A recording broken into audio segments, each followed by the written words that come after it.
name is Godzilla. What's going on, Godzilla Nation? This is Godzilla bringing you a Pokemon Let's Go Eevee video. Thank you for joining me as always. Now, all the Pokemon YouTubers out there are dropping videos like this for their subscribers to see. And if you're wondering what it is, it's the reveal of the teams that they're going to be building to take to the Elite Four in their respective Pokemon Let's Go Pikachu, Pokemon Let's Go Eevee playthroughs. And I'm about to show you the team that I'm going to build that will hopefully take down the Kanto League Championship. Now, two things before we start. The first, obviously the Pokemon I've selected here, we can't get at the start of the game. It's going to be a progressive thing. They'll be added to the roster as we collect them. And we are going to have Pokemon like Bulbasaur and Oddish and Bellsprout and all those type of Pokemon with us on the journey. This is just going to be the core 6 that I am aiming to have built up in the team prior to us walking into the Elite Four to take on them and our rival as champion. The second, Alolan forms have been confirmed for this game, so we are going to leave a separate video for a team I want to build around Alolan forms from the Kanto region. This is strictly just talking about the original 151 Pokemon. Before we get started, guys, if you are intending on getting this game for yourself, let me know in the comment section down below which 6 Pokemon are you intending on taking to the Elite Four to help crown you the Kanto League Champion. Obviously, Pokemon Let's Go Eevee is the title that I'm going to be playing, so the first Pokemon on our lineup is going to be Eevee. A lot of people have jumped on the Pikachu bandwagon here purely because, just like the Pokemon Yellow version, Pikachu and Eevee do not evolve in their respective titles. So if you buy Pokemon Let's Go Pikachu, you can expect your Pikachu to be in that form the entire game, and vice versa with Pokemon Let's Go Eevee. You will not be able to get Jolteon, Flareon or Vaporeon that you originally pick up as your starter. So obviously Pikachu has a bigger moveset, a better moveset, is going to be more effective, especially in the early game against gyms like Misty's water-based gym. Eevee, obviously, normal type Pokemon, not going to have as much special attacks or anything like that, but I specifically wanted to pick up Pokemon Let's Go Eevee for that fact. The fact that everyone is getting on board the Pikachu hype train, and we finally get the choice to have an Eevee on our team as a starter, regardless of whether it evolves or not. And I want to be able to do something different with you guys. The fact that for the first time we can have Eevee as our starter, we are going to jump on top of that and make sure Eevee comes along for the ride in our quest to become, once again, the Kanto League Champion. The second Pokemon on our team, and we're going to be able to pick this one up pretty much from the beginning, well, its early form anyway, is Nidoking. Nidoking is a Pokemon that I've always loved but have never been able to really fit into a team because I've gone for Golem as normally my, defensive wall. But this time around, I really want to go with Nidoking. After seeing the Nidoking in the trailer following the trainer along, it looks absolutely killer. I think especially if Fairy typing gets added, obviously the Poison typing has a bit of an advantage there.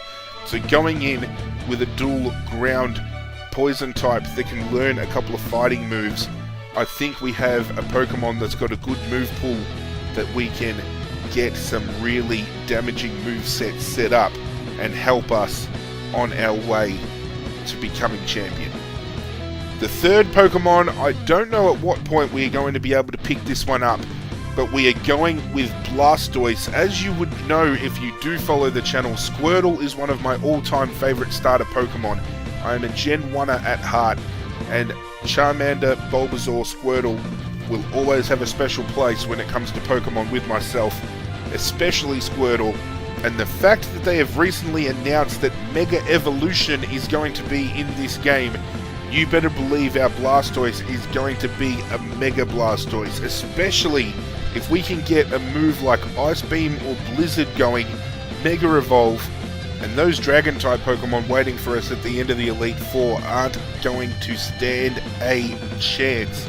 I'm keen to see whether they're going to have possible sprites for the Mega Evolve forms to follow you around, but because it's obviously in battle that they turn into the Mega Evolution, I'm betting that we're not going to be able to see them following us in their Mega forms, which is a bit upsetting.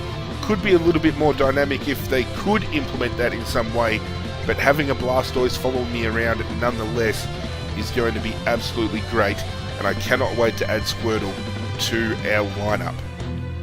The fourth Pokemon jumping on board our team is going to be the biggest Pokemon we can possibly grab, and that is Snorlax. Now, we were talking before about Golem usually being my defensive wall. Nidoking, we're going to go with an offensive kind of build.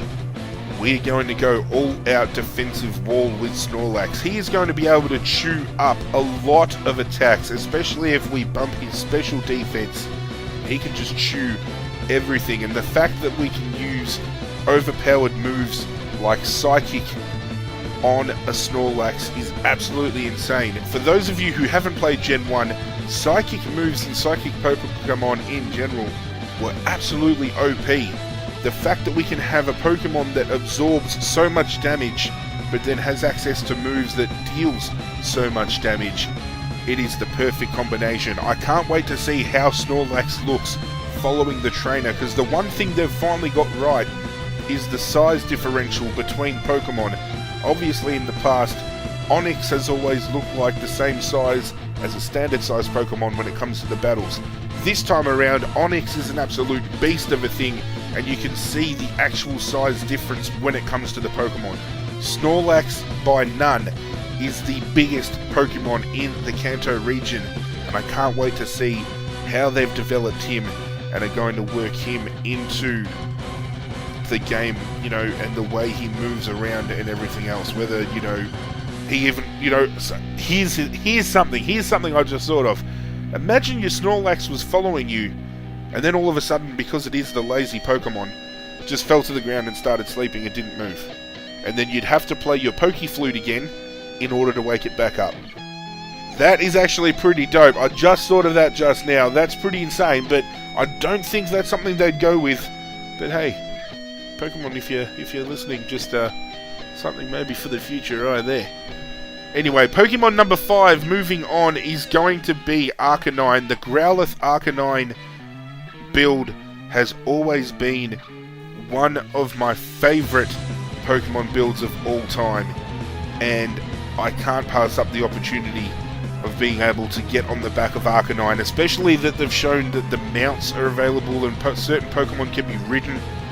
We are going to 150% capitalise on being able to run around with Arcanine. Just the sprite of him roaming around, how big he looks. Obviously, Growlithe was intended to be a legendary type Pokemon, but then they made it Moltres instead, but we've still got this real big, brooding, tiger-looking creature, and I really just can't wait to be roaming around with this guy. He's nothing but speed, all-out offense, best of both worlds. What more could you really want out of a fire-type Pokemon when fire types outside of Growlithe, Vulpix, Ponyta, and Charmander, you don't really have anything on the cards, so we've got to capitalise here, and I think Arcanine's going to be a great addition to our Kanto team. The last spot on our team was really hard because there was 2 Pokemon I really wanted, but then having a look at the weaknesses that we have kind of with the lineup we've already got, I needed to have something to counteract some of our weaknesses.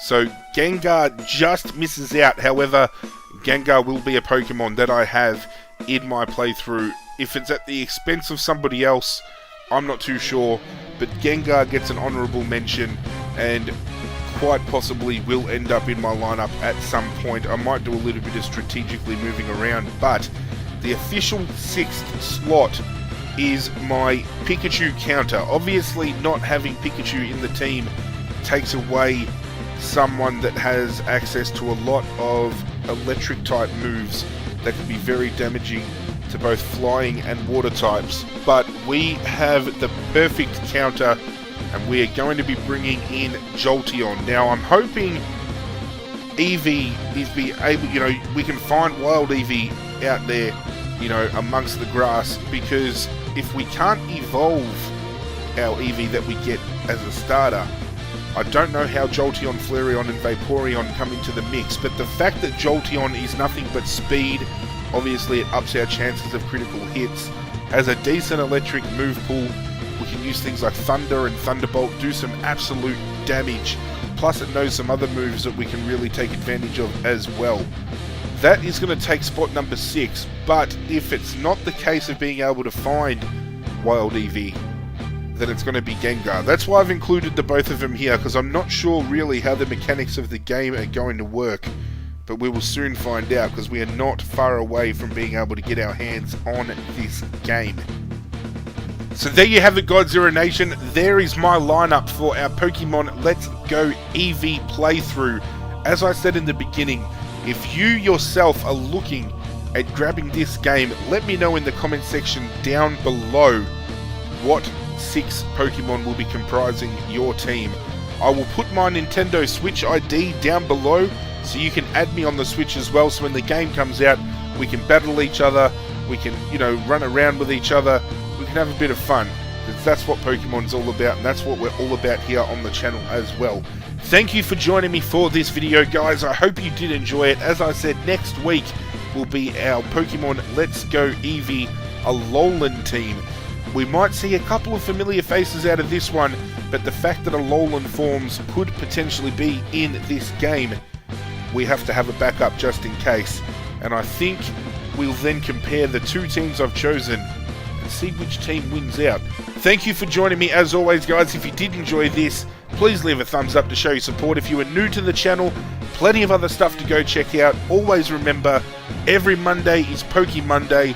All other gameplay drops during the week. There is plenty of other content to go check out, guys. I urge you to do so. And if you do enjoy what I'm putting out there and throwing down, hit that subscribe button, pledge your allegiance to the Godzilla Nation. My social media links are down below. Hit me up on all of those: Facebook, Twitter, Instagram. You guys know how to handle all of that. Hit that notification bell so you get notified every single time a brand new video hits the channel.